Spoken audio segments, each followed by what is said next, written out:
Hey there Retro Games fans, this is Andy C from Pieces of 8-Bit.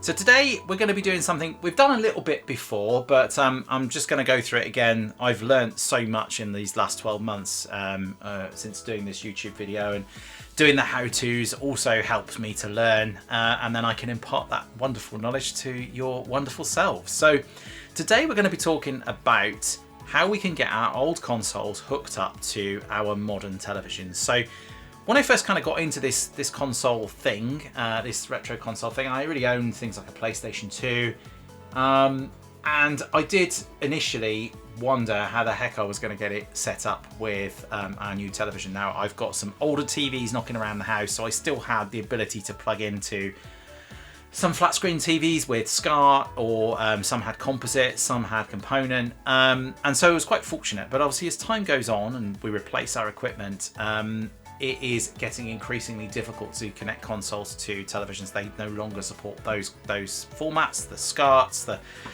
components, the composites, all of those things that I've just mentioned above. So it is getting increasingly difficult to get your old console hooked up. And if you're just coming into the whole console thing, basically if you're pre sort of PlayStation 3 era, then there's a good chance that you won't have like all the mod cons such as HDMI. Now we're very spoilt in 2025 and have been for probably well over the last 10 years or so with the standard format of HDMI. It's brilliant. Let's not understate how different things were some years ago. HDMI is brilliant. It's like USB, it's everywhere. You can just plug it in, it'll carry anything up to a 4K or even an 8K signal if that's your thing. And every console, every device that you get now will use it, and it is a fantastic technology, and it's great that it's so well supported. But going back before that, so back prior to the PS3 days and some of the later Xbox 360s, we had a raft of options of ways of getting our equipment hooked up to the television, most of which are now not supported. So what I'm going to be doing today is going through what some of those options are. I'm going to be talking about a few little things that I've discovered along the way. Like I said, I have done this before, but I've learned a lot since I did this sort of almost a year ago. So let's dive straight in. I'm just going to rattle through all the different bits of technology I've got and talk to you a little bit about whether they're good or bad, or whether you should have a look at them, and a couple of other little options as well that we've got. So strap in, it's a thrilling ride, connecting consoles to televisions. How exciting could it possibly be? I hope really this is going to be informative for you. So yeah, like I say, please strap in. Let's get and have a look at the different sorts of options that are available to us.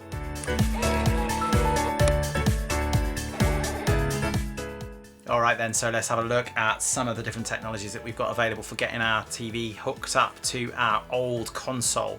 Now, obviously, as I mentioned, HDMI in the introduction there, if you've got anything from sort of PlayStation 3 onwards, obviously not something you need to worry about, unless you're in this weird situation where you need to connect a new console to an old device, in which case there is even an option for you. So this is what's called a HDMI to AV. So this does the reverse of everything that I'm about to tell you now, which is it takes a HDMI signal input there. It's got USB mini power supply there, and it will output composite, so the red, white and yellow, if you happen to have an old television that you want to plug that into. I can't think of many examples of where you'll need to do it. This device works fine, it's very cheap. I have a little 8-inch television, a little LCD TV that I wanted to hook a modern console up to for one reason or another. So this was quite a good little way of doing that. So that was quite a fun little device, quite a fun little thing seeing. I think it was a PS4 rendered on a tiny 8-inch screen. Yeah, that's one option for you. And the other option before we kind of dive into these sort of devices that I've got down here, sort of see them dotted around, is the actual television itself. So in the background here, we've got a LCD TV. This is a 2007 Sony television. I paid £15 for it from a charity shop, and it's in that early era of LCD HD ready televisions where we were just sort of starting to make that migration to HDMI and move away from CRT televisions. And the great thing about this is that as a result of that, it supports all manner of inputs. So it supports VGA, SCART, RF, which is the old aerial signal, which is useful for your really, really old consoles.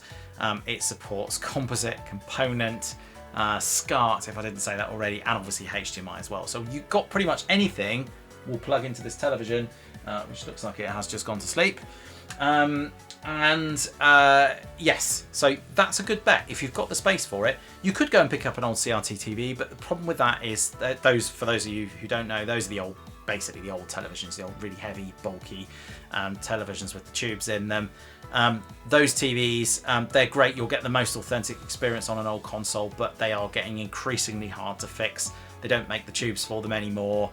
You can't buy new ones. Components are increasingly difficult to find. They're hard to service. So unless you're that way inclined, be prepared to pay quite a lot of money for a decent one, especially the 14-inch portables. They're the ones that people really want to buy. They're the most sought after.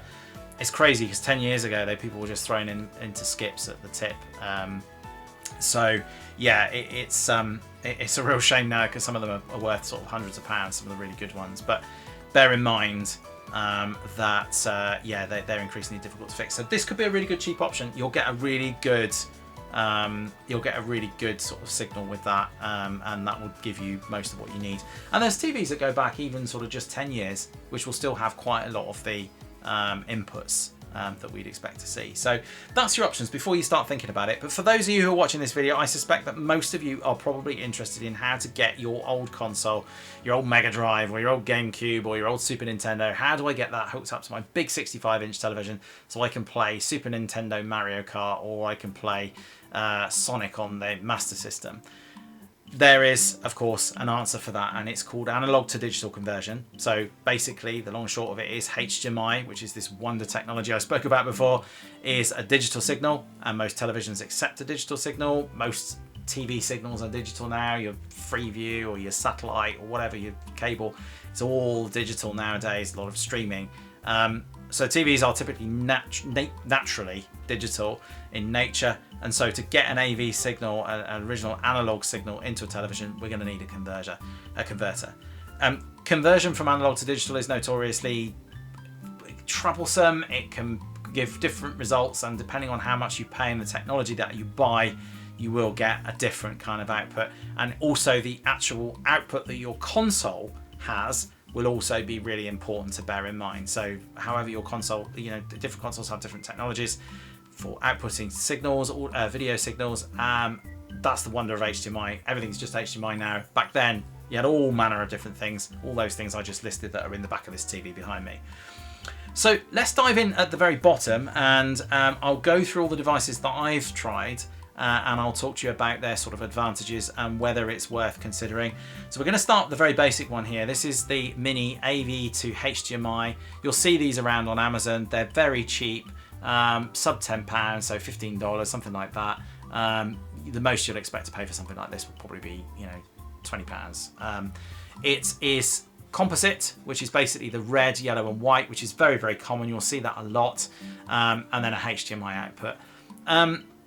They're cheap devices, so don't expect much, but it works fine. It's got power. It has a little power that you'll need to power supply that you'll need to supply yourself, which is USB Mini, and that's it really. You plug in your HDMI in one end, you plug your composite connectors in the other end, so your yellow for your TV signal and your white and the red for the audio. And of course, the reason why the quality of this is not great is because yellow, that yellow port there carries all of your video signals, and so it's never going to be that good. But this is supported on a wide range of consoles. Most older consoles will support this format, and especially even things going back as far as the NES. That is how old this technology is. It's very, very old. It works. On a modern television, you're going to have a pretty poor time with the experience. It's supposed to upscale, but it's pretty limited. It works, it's cheap. If you want to use it, I would suggest using it on a smaller television, but generally speaking, it will just work and it's okay. And it's a pretty robust little device. It's fine. You can step it up a little bit more, so you can go for something like this. This comes in a sort of metal case. You'll see these. I don't know what it's actually called, to be honest with you. It doesn't seem to have a name on it. But you'll see these around quite a lot. This costs a little bit more, so this is sort of in the £30–35 region. Again, we've got our composite output on there. We've got a HDMI, composite output from your console, and then the HDMI out to your television. It's also got an audio connection. It's got the ability to do 720 by 1080p, and it's also got the option to switch to S-Video, which is a much better format. You'll see that on things like the Sega Saturn that had S-Video. Typically S-Video was more of a US thing, more of an NTSC region thing, but yes, a lot of UK and European consoles will also support it as well. It's okay. I actually found there was a bit of lag with this device, so that, you know, like you press a button on the controller and there was a sort of a little bit of a delay, which can be a real nuisance if you need quick reaction times for the game that you're playing. So this device is okay, but to be honest with you, if you're not looking to spend a lot of money, just go for the cheapest one. I don't think there's a real advantage of having this one over this one unless you want that S-Video input. Now we really start to step up the quality a little bit, and we could go for something like this. So this is a Retroscaler 2X, and this will cost you about £60, so about $80. And it is much more versatile. So it has now got the component inputs, so that's this red, green and blue there, which don't actually respond to the colors, as you might think. It actually responds to different parts of the video signal. Much better output than composite. You've now got 3 connections for your video instead of 1, and you also still continue to use the the red and the white for your right and left audio on there as well. So that's an additional output that's supported. You've also got S-Video on this as well.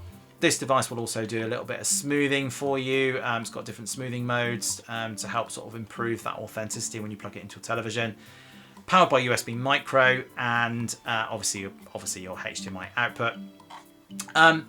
It's a good device when it works. So this is in fact my 3rd one of these.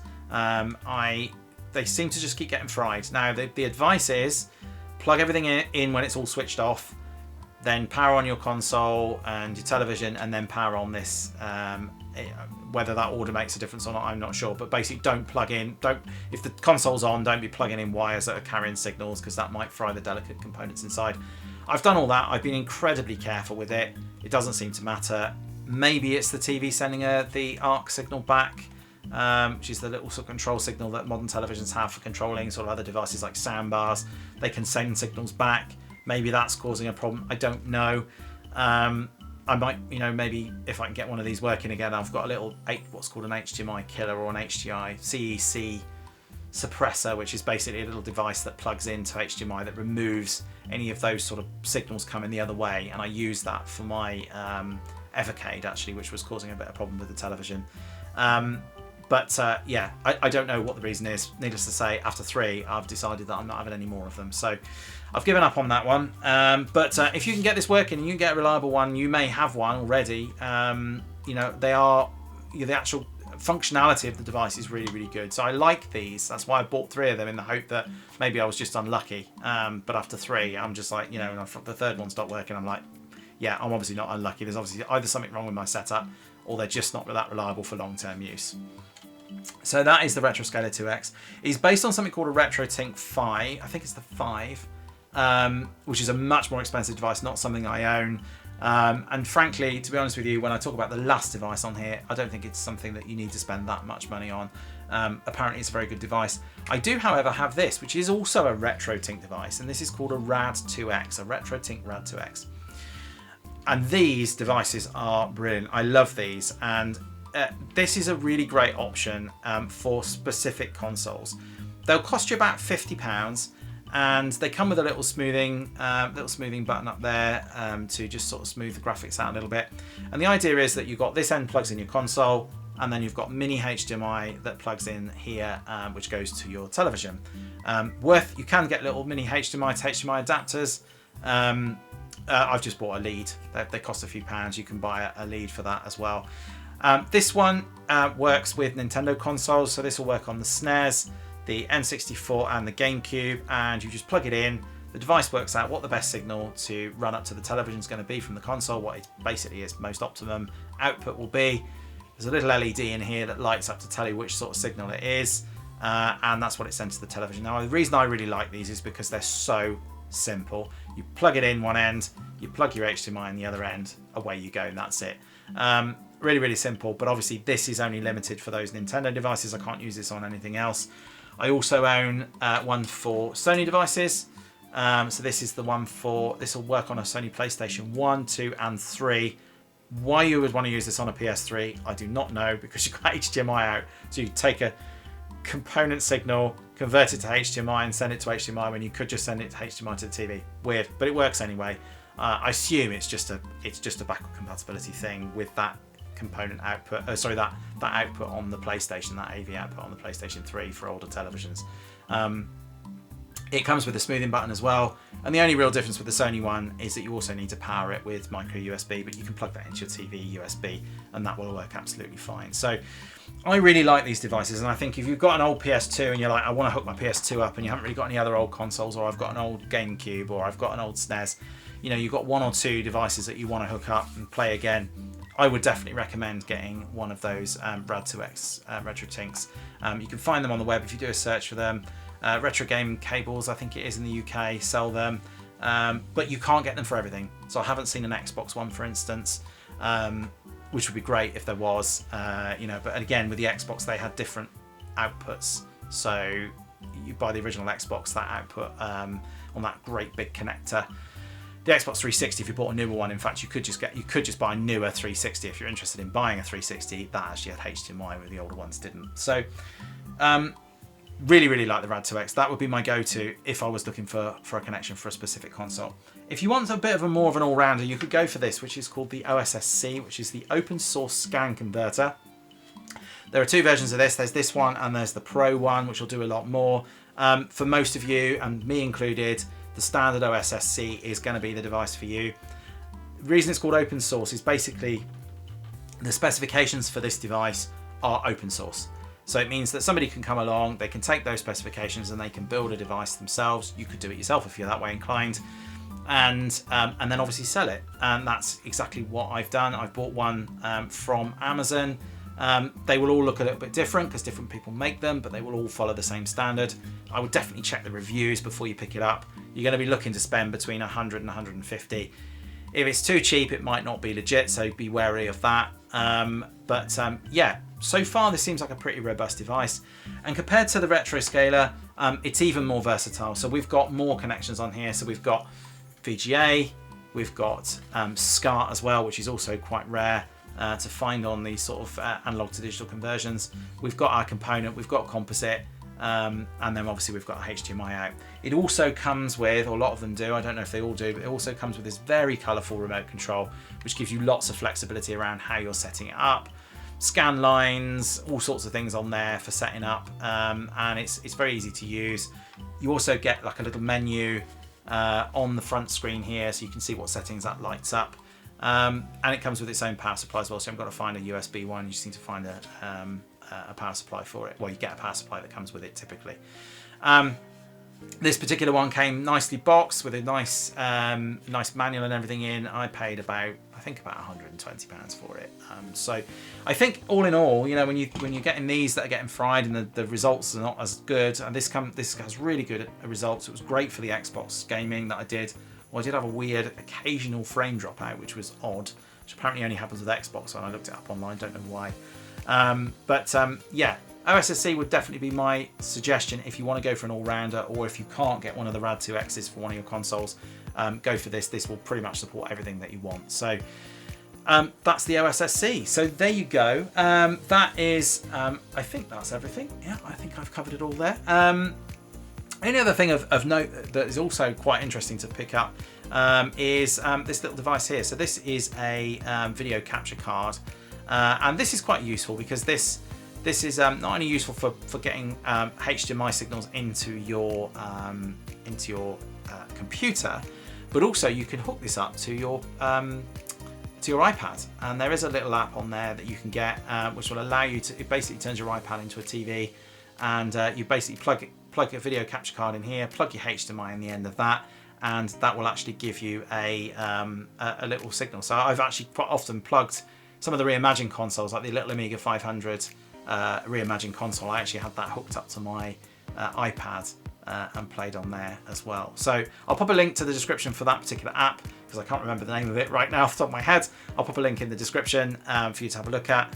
And yeah, these are quite cheap as well, so this is quite a good bet if you want to, you know, hook something else up, so you can use, you know, use your OSSC to convert the signal to HDMI, and then use this to plug into your iPad if you want to. So that's like a nice little option for you there as well. So there we go. That is those are all my those options for the day. Hopefully you found that useful. It's a bit dry, you know, I haven't got any game footage to show you this week, so hopefully that was interesting. But you know, every now and again I want to do these informative videos just to impart some of that knowledge, as I said at the beginning. But yeah, that's it, I think. So yeah, coming up on the channel, we've got a couple of things going on. So I'm up to the Oxford Gaming Market this weekend, so I might try and film, and it's not a promise, but I might try and film and see if I can do some pickups. I went last year, it was a really, really good gaming market. There was loads of stuff there to look at and buy. So I've got more consoles this time round, so there might be some more temptation for pickups that I go there. So when I picked the M64 up actually last year, was one of the first sort of, after starting the channel, was one of the first things that I bought, and I bought it at that fair, so that was really good. So I'm going to be doing that. Obviously Sega Game Gear is my console of the month, my month with series, so I'm going to be doing some, probably talking about that a little bit more over the coming weeks. Just started to play on that, and yeah, went to bed and played on that, so it's not going to be in my living room, it's just going to be wherever I am. I've realised just how massive it is though when you're carrying it around with you all over the place. And obviously I've got my racing video to do for Retro Red Steve, so yeah, as I mentioned last week, so we've got that to do. So that's it then, I think. Hopefully, like I said, hopefully you found that useful. If you do enjoy these videos, please do hit that like and subscribe button. If you have any tips yourself as well, please do let me know. If you've used things like the bigger RetroTink sort of all-in-one device, or you've used the OSSC Pro, please do drop some comments in there and let me know what you think. And yeah, hit that like and subscribe button. Please do. Yes, that's probably it then. So yeah, please do all take care of yourselves, and I will see you around. Bye for now.